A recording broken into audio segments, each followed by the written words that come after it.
Hi friends, இஷ்டமாக சமைக்கலாம் சேனலுக்கு மீண்டும் உங்களை வரவேற்கிறேன்.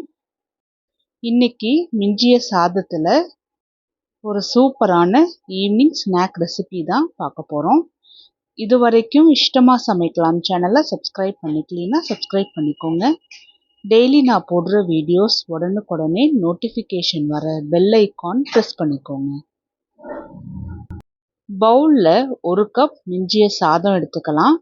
இதை கையை வச்சு நல்லா பிசைஞ்சு மசிஞ்சு விடணும். பருக்கையாக இருக்கக்கூடாது. எல்லா சாதமுமே நல்லா நைஸாக மசிஞ்சு இருக்கணும். இதில் அரை கப் கடலை மாவு, பிசையும் போது இன்னும் தேவைப்பட்டுச்சுன்னா போட்டுக்கலாம். இதில் 2 நார்மல் சைஸ் வெங்காயம் நீட்டமாக கட் பண்ணி போட்டுக்கலாம். ஒரு பச்சை மிளகா சின்னதாக நறுக்கி போட்டுக்கலாம். கொஞ்சமாக கருவேப்பிலையும் கொத்தமல்லியும் நல்லா நுணுக்கி போட்டுடலாம். காரம் தேவையான அளவுக்கு கரம் மசாலா, நான் 1 டீஸ்பூன் கரம் மசாலாவும் தேவையான அளவுக்கு உப்பும் போட்டிருக்கேன். இப்போ இதை கையை வச்சு நல்லா பிசைஞ்சு விடணும். எல்லாமே நல்லா ஒன்று போல் மர்ஜ் ஆகிற அளவுக்கு பிசைஞ்சுட்டுக்கோங்க. நல்ல திக்கான கன்சிஸ்டன்சியாக இருக்கணும். அப்போ தான் எண்ணெய் குடிக்காமல் இருக்கும். உங்களது கொஞ்சம் தண்ணி விட்டது போல் இருந்தது அப்படின்னா தேவையான அளவுக்கு கடலை மாவை போட்டு நல்லா பிசைஞ்சு நல்லா இது போல் திக்காக எடுத்துக்கோங்க. கையை நனைச்சி எடுத்துட்டு கொஞ்சமாக மாவு எடுத்து நல்லா வடை பிடிக்கிறது போல் நல்லா கையில் அழுத்தம் கொடுத்து நல்லா பிசைஞ்சு எடுத்துக்கணும். அப்போ தான் நல்லா ஒன்று போல் நல்லா மர்ஜ் ஆகி நல்லா திக்காக வரும். இன்னொரு கையில் இது போல் வடை போல் தட்டி எடுத்துக்கலாம்.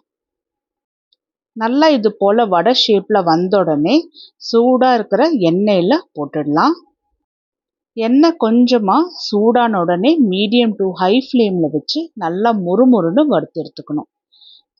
அப்பப்போ திரிப்புட்டு நல்லா முறுமுறுன்னு வறுத்து எடுத்துக்கலாம். ரொம்ப கம்மியான ஸ்பீடில் ஃப்ளேம் வைக்க வேண்டாம், நிறையா எண்ணெய் குடிக்கும். மீடியம் டு ஹை ஃப்ளேமில் வச்சு நல்லா இது போல் கோல்டன் ப்ரௌன் கலரில் ஆகிற அளவுக்கு நல்லா வறுத்து எடுத்துடலாம். இதை வேறொரு பிளேட்டில் மாற்றி வச்சுட்டு மீதி உள்ள எல்லா வடையுமே நல்லா இது போல் முறுமுறுன்னு சுட்டு எடுத்துடலாம். மிஞ்சிய சாதத்தில் ரொம்ப சூப்பராக டேஸ்டியான வடை ரெடி ஆயிடுச்சு. நீங்களும் நான் இந்த வீடியோவில் சொன்னது போலவே மிஞ்சிய சாதம் வச்சு இப்படி சூப்பராக டேஸ்டியான வடை செஞ்சு பார்த்துட்டு எப்படி வந்துச்சுன்னு எனக்கு கமெண்ட் பண்ணுங்கள். இந்த வீடியோ உங்களுக்கு பிடிச்சிருந்தா லைக் பண்ணுங்கள், உங்கள் ஃப்ரெண்ட்ஸ் எல்லாத்துக்கும் ஷேர் பண்ணுங்கள். இஷ்டமாக சமைக்கலாம் சேனலுக்கு சப்ஸ்கிரைப் பண்ணிக்கோங்க.